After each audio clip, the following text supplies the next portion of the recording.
Hello बच्चों, आपका last class में आप लोगों का हार्दिक अभिनंदन है। आज हम लोग देख रहे हैं क्लास 11 चैप्टर फर्स्ट जीव जगत का वन शॉट। इससे पहले मैं इस पूरे चैप्टर को समाप्त कर चुका था, लेकिन कुछ बच्चों को थोड़ा सा प्रॉब्लम आ रहा था कि सर इसको एक बार फिर से रिवीजन करवा दीजिए। इसीलिए आज इस वीडियो के माध्यम से फर्स्ट चैप्टर जीव जगत का हम रिवीजन कराने के लिए आए हैं। एकदम शुरू से आप लोग एकदम शांतिपूर्वक आराम से बैठे हुए रहिए। आज हम स्टार्ट करेंगे जीव जगत। जीव जगत को स्टार्ट करने से पहले थोड़ा सा हम बायोलॉजी जो हमारा सब्जेक्ट है उसका इंट्रोडक्शन थोड़ा सा दे देते हैं कि बायोलॉजी है क्या, बायोलॉजी कहते हैं किसको। जानना हम लोगों के लिए बहुत आवश्यक है कि बायोलॉजी है क्या। तो जीव विज्ञान कहते हैं किसको, बायोलॉजी को हिंदी में बोला जाता है वो जीव विज्ञान। जीव विज्ञान है क्या, जीव विज्ञान है क्या। पीछे से बहुत तुम लोग भी बोलना था, थोड़ा सा कॉन्फिडेंस हमको भी मिलेगा कि क्या है जीव विज्ञान। कॉपी निकालो, कॉपी निकाल के कम से कम पीछे से बोलते रहिए। जीव विज्ञान कहते हैं किसको, जीव विज्ञान ऐसे है किसकी शाखा, जीव विज्ञान किसकी शाखा है। अरे जीव विज्ञान, विज्ञान तो 3 पार्टों में बांटा गया है ना। कौन कौन, फिजिक्स, केमिस्ट्री और बायोलॉजी। तो बायोलॉजी को हम बोल सकते हैं कि विज्ञान की वह शाखा जिसके अंतर्गत समस्त सजीवों का विस्तृत अध्ययन किया जाता है उसे कौन विज्ञान कहते हैं, जीव विज्ञान। जीव विज्ञान। तो इसमें लिखेंगे कि जीव विज्ञान विज्ञान की वह शाखा है, जीव विज्ञान विज्ञान की वह शाखा है, जीव विज्ञान विज्ञान की वह शाखा है, विज्ञान की वह शाखा है जिसमें समस्त जीवधारियों का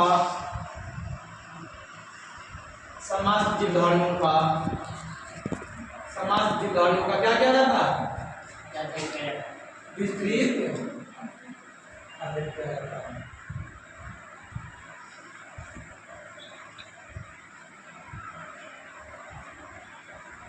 अध्ययन किया जाता है। क्या कहलाता है, विज्ञान का जीव विज्ञान कहलाता है, जीव विज्ञान कहलाता है। तो अगर बोलिएगा और उसको क्या हुआ है, 7वां में गया है, क्या कहलाता है, जीव विज्ञान कहलाता है, जीव विज्ञान कहलाता है।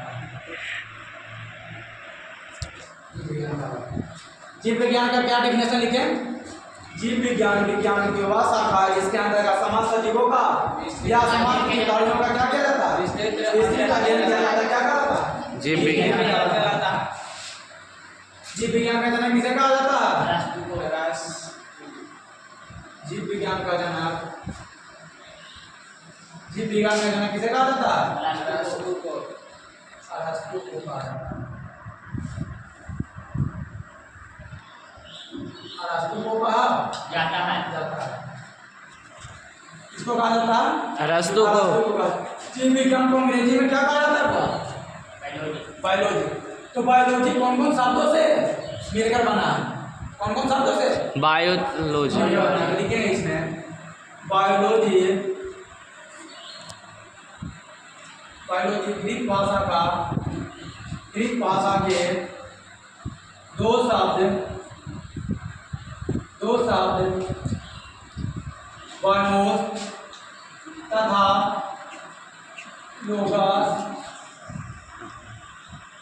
लोगस से मिलकर बना है, किससे मिलकर बना, ग्रीक भाषा के 2 शब्द बायोस तथा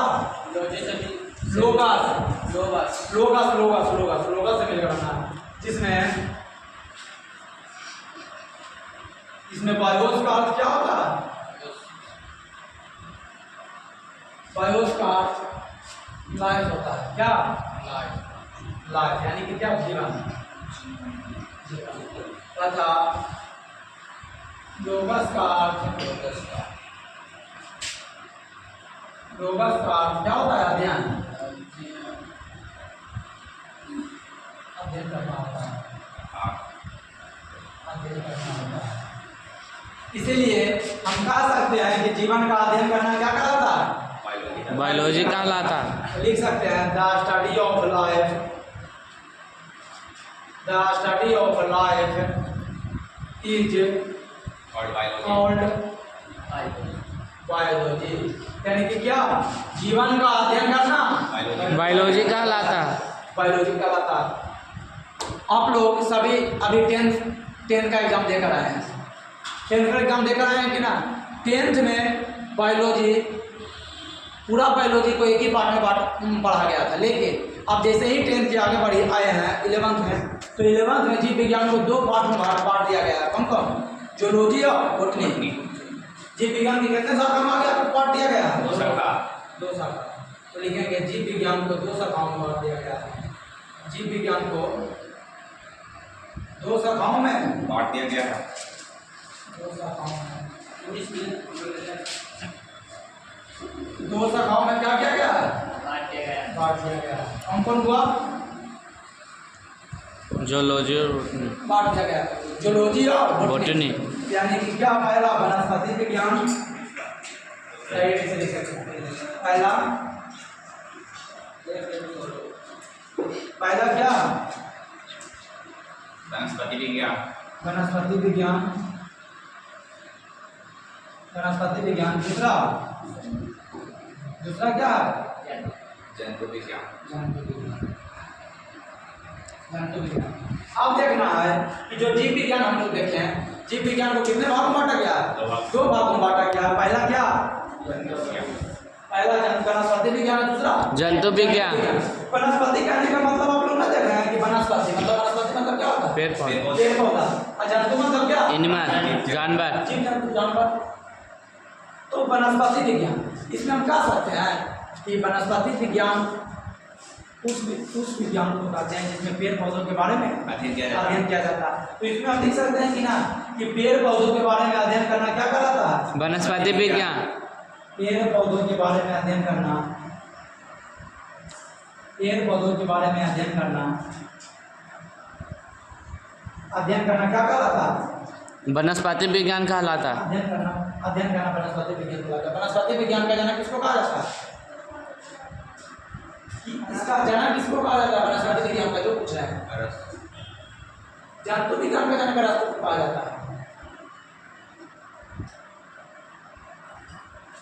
वनस्पति विज्ञान का जनक थियोफ्रेस्टस को कहा जाता है।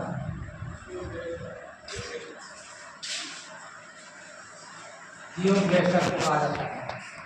वनस्पति विज्ञान का जनक किसको कहा जाता है? थियोफ्रेस्टस को कहा जाता है। आप छोटू। और जंतु विज्ञान का डिफिनेशन क्या लिखेंगे? जीव जंतुओं के बारे में अध्ययन करना क्या कहलाता है? जंतु विज्ञान कहलाता है। सिर्फ आप लोग शांति से सिर्फ सुनिए, सब याद यही होता है। जीव जंतुओं के बारे में अध्ययन करना, जीव जंतुओं के बारे में अध्ययन करना क्या कहलाता है? जंतु विज्ञान कहलाता है। आप जंतु विज्ञान का जनक किसको कहा जाता है? अरस्तु को।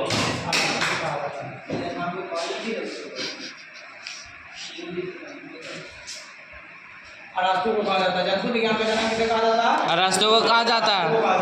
लेकिन वनस्पति विज्ञान का जनक थियोफ्रेस्टस को क्यों कहा जाता है? जंतु विज्ञान का जनक अरस्तु को क्यों कहा जाता है? तब थियोफ्रेस्टस दोनों वैज्ञानिक है, अपने अपने जगत में एक बुक लिखे हैं, एक किताब लिखे हैं। अब थियोफ्रेस्टस, किसका जनक थियोफ्रेस्टस को कहा जाता है? वनस्पति विज्ञान। तो थियोफ्रेस्टस ने किताब लिखी है प्लांट हिस्टोरिया प्लांटेरा। थियोफ्रेस्टस की पुस्तक का क्या नाम है? हिस्टोरिया प्लांटेरा।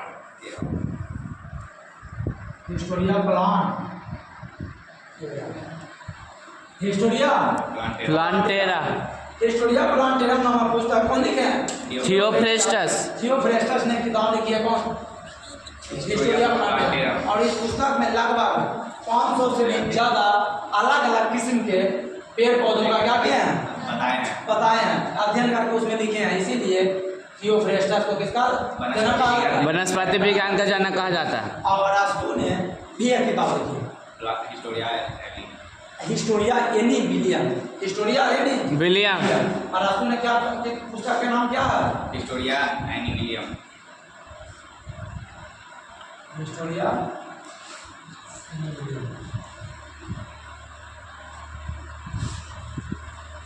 Any William. इसीलिए अरस्तु को किसका जनक कहा जाता है? जंतु विज्ञान का जनक कहा जाता है। इतना में किसी प्रकार का दिक्कत? अब इतना क्या हो गया? बेसिक इन्फॉर्मेशन हो गया। किसका इन्फॉर्मेशन? Basic. बायोलॉजी का बेसिक इन्फॉर्मेशन हो गया। अब डायरेक्ट चैप्टर पर चले या ना? यस डायरेक्ट चैप्टर पर चलते हैं। बाकी दिखान जब क्लास इसका करवाए थे तो पूरा एक एक चीज़ बेसिक से करवाए थे, लेकिन ये हमारा वन शॉट है, इसीलिए थोड़ा जो ज़्यादा इम्पोर्टेंट है उस पर हम चर्चा करेंगे। ज़्यादा ऐसा क्लास ज़्यादा लंबा हो जाएगा। तो आगे अब डायरेक्ट हम किस पर चल रहे हैं? चैप्टर पे चैप्टर पर चल रहे हैं। इसमें किसी प्रकार का कोई दिक्कत है तो बताइए।